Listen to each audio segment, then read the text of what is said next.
Hello student, आज हम आपको आपका 11वां अध्याय व्यक्तित्व विकास यानी व्यक्ति के अंदर उसके व्यक्तित्व का विकास किस तरह से होता है तथा उसके बाहरी वेशभूषा, उसकी विशेषताओं तथा उसके गुणों के बारे में आज अध्ययन करेंगे। तो व्यक्तित्व विकास यानी पर्सनैलिटी डेवलपमेंट, एक व्यक्तित्व होता क्या है? एक सामान्य बोलचाल की भाषा में जो व्यक्तित्व शब्द है एक सामान्य शब्द है जिसको हम सामान्य रूप से डेली प्रतिदिन अपनी दिनचर्या में इस शब्द का प्रयोग करते हैं। जब हम किसी सुंदर शरीर रचना गठन वाले व्यक्ति से मिलते हैं और उससे बातचीत करते हैं तो उसकी बातों से, उसके आकार, रूप, उसके व्यवहार से हम प्रभावित होते हैं, वह उसका व्यक्तित्व होता है। जैसे कि साधारण सी भाषा में जब आप विद्यालय आते हैं तो विद्यालय की जो ड्रेस होती है उस ड्रेस में रहते हैं, घर में या किसी भी क्षेत्र में अपना एक अलग अलग अपनी भूमिका होती है, तो वही आपका व्यक्तित्व है। और कोई व्यक्ति स्मार्ट है तथा उसकी बातचीत करने का व्यवहार अच्छा है, वो सामने वाले व्यक्ति को अपनी बातों के द्वारा प्रभावित करता है।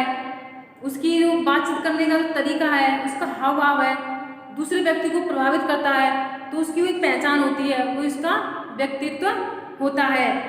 तो व्यक्तित्व व्यक्ति की रुचियों, आदतों, व्यवहारों, मनोवृत्तियों, आकांक्षाओं तथा चारित्रिक गुणों, बौद्धिक क्षमताओं, आध्यात्मिक एवं संवेगात्मक गुणों, व्यवहार शैलियों, सामाजिक मूल्यों का एक अनूठा संगम होता है तथा इन्हीं आचार, विचार, व्यवहार, अपनी अभिप्रतियों, आकांक्षाओं से इन्हीं सभी का एक संयोग होता है, वह उसका व्यक्तित्व होता है।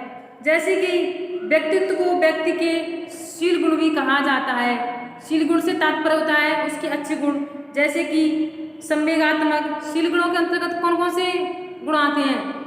संवेगात्मक, व्यवहारात्मक, सामाजिकता, प्रभुत्व, ईमानदारी, सहिष्णुता, सत्यवादिता, त्याग, बलिदान, आत्मसंगम, आत्मविश्वास, सहयोग आदि शब्द शील गुण की श्रेणी में आते हैं। तो एक व्यक्ति का शील गुण ही उसके व्यक्तित्व होता है, उसका बाहरी आवरण होता है। जैसे कि अगर अब कोई व्यक्ति से हम अधिक प्रभावित होते हैं, उसको हम पसंद करते हैं, तो हमारा बात करने का जो तरीका है, हमारा हाव भाव है, एक अलग ही होता है, हमारी अलग ही पर्सनैलिटी होती है। अगर हम सामने वाले व्यक्ति को हम पसंद नहीं करते हैं तथा उसके लिए हमारा बात करने का तरीका कुछ और ही होता है, यानी हम उससे बात नहीं करना चाहते तब भी हमें उनसे बात करनी पड़ती है, तो हमें अपने हाव भाव, अपना एक्सप्रेशन इस तरह से रखना पड़ता है कि नहीं, हम इनकी बातों को सुन रहे हैं। तो अपने आप को अभिव्यक्त करना, दूसरों को प्रभावित करना, अपनी बातों को किसी के सामने रखना है, यही आपका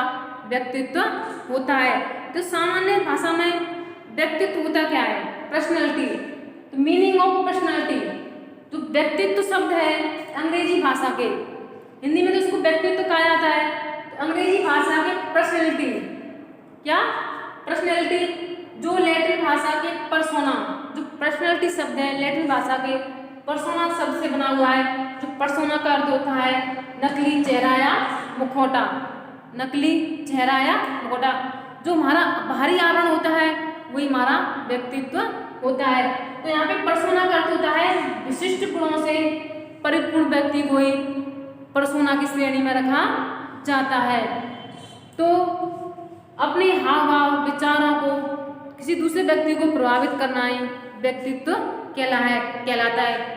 कई वैज्ञानिकों ने व्यक्तित्व के बारे में कई परिभाषाएं दी हैं जिनका अध्ययन हम कराएंगे।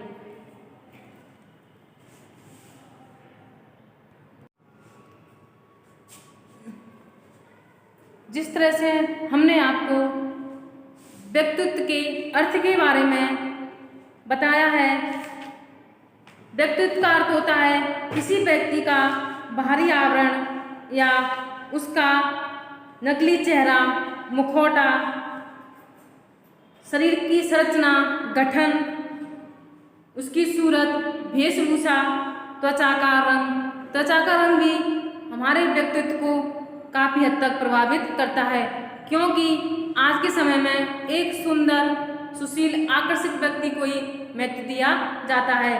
पर्सोना से तात्पर्य होता है, जैसे कि आपने कभी रंगमंच पर कलाकारों को कार्य करते हुए देखा है, उसमें किसी नाटक प्रणालियाँ, रंगमंचायन के लिए रामलीलाएँ तथा कई प्रकार के जो कार्यक्रम आयोजित किए जाते हैं, जिसमें किसी ने राम का रूप, किसी ने लक्ष्मण का, किसी ने रावण का, किसी ने सीता का। तो वो उसका क्या है, एक बाहरी आवरण है, उसका मुखौटा है, वो आपका क्या है, उसका व्यक्तित्व कहलाता है। वो साक्षात रूप से राम भगवान तो नहीं है, लक्ष्मण तो नहीं है, या हनुमान जी नहीं है, क्योंकि उनका जो रूप है, उनका जो वेशभूषा, एक मुखौटों के अंदर अपने आप को प्रभावित करने के लिए, लोगों को प्रभावित करने के लिए एक नया मुखौटा, एक नकली चेहरा तैयार किया है। नकली चेहरा, मुखौटा ही आपका व्यक्तित्व कहलाता है। तो व्यक्तित्व की परिभाषाएं, इन परिभाषाओं के माध्यम से हम व्यक्तित्व के संपूर्ण अर्थ को समझ सकते हैं। तो सबसे महत्वपूर्ण परिभाषा है आपकी आलपोर्ट के अनुसार। आलपोर्ट के अनुसार इन्होंने व्यक्तित्व के बारे में एक सबसे सुंदर परिभाषा दी है। व्यक्तित्व व्यक्ति के भीतर, व्यक्ति के भीतर मनोदेहिक, जो उसके मन में, उसकी अंतरात्मा में जो गुण होते हैं, मनोदेहिक गुणों का वह गतिशील संगठन, क्योंकि जो संसार है एक परिवर्तनशील संसार है। इंसान के जो गुण हैं, हाव भाव है, आचार विचार लक्षण, वो समय के अनुसार परिवर्तनशील होते रहते हैं। तो मनोदेहिक गुणों का वह गतिशील संगठन, यानी गतिशील होते रहते हैं, वो समय के अनुसार बदलते रहते हैं। गतिशील संगठन है जो वातावरण के साथ उसका समायोजन का निर्धारण किया जाता है।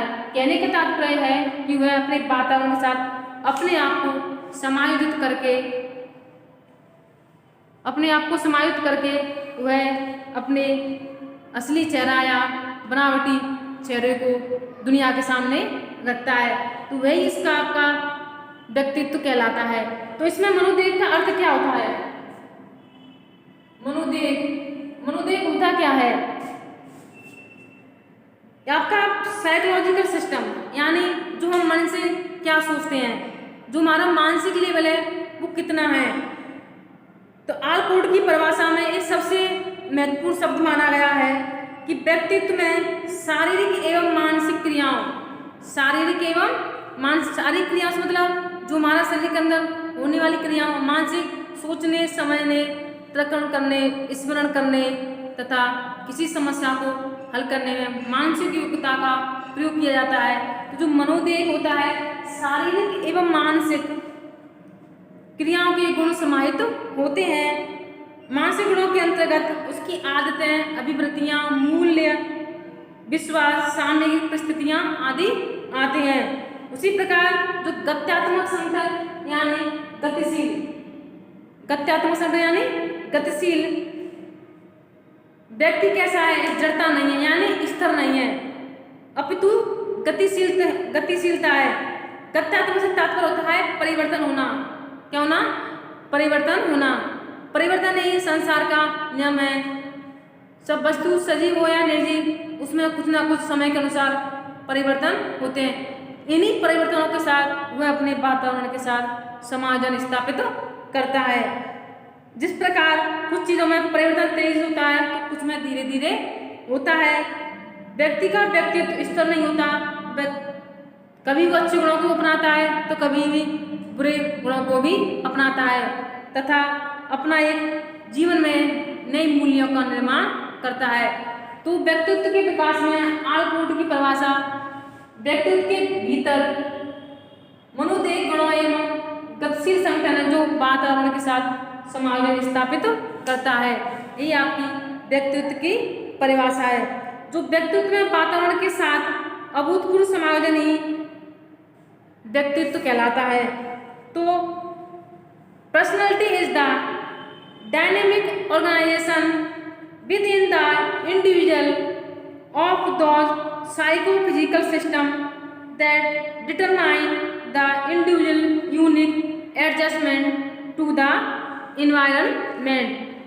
नेक्स्ट परिभाषा है आपकी वैलेंटाइन के अनुसार। वैलेंटाइन महोदय क्या कहते हैं व्यक्तित्व के बारे में? व्यक्तित्व जन्मजात एवं अर्जित प्रवृत्तियों का योग है। इन्होंने बताया जो व्यक्तित्व होता है जन्मजात यानी जो जन्म के साथ आते हैं, जब व्यक्ति जन्म लेता है तो उसके साथ ही कई गुणों का विकास होता है, तथा अर्जित जो जन्म के बाद बाहरी वातावरण से अर्जित किए जाते हैं। जो जन्मजात गुण होते हैं, जो व्यक्तित्व होते हैं, अर्जित प्रवृत्तियां होती हैं, ये आपकी कृत्रिम होती हैं, जो बाहरी वातावरण से अपने आप को समायोजित करके वह बाहरी वातावरण से कुछ नया नया सीखता है। तो व्यक्तित्व जन्मजात एवं अर्जित प्रवृत्तियों का योग है। Personality is the sum total of innate and acquired disposition. ये आपकी वैलेंटाइन की परिभाषा है। एम.एन. मन के अनुसार जो एम.एन. मन है वो क्या कहते हैं? व्यक्तित्व की परिभाषा से तात्पर्य है व्यक्ति की संरचना, व्यवहार के ढंग, रुचियों, अभिवृत्तियों, क्षमताएं, योग्यता आदि सम्मिलित होती हैं।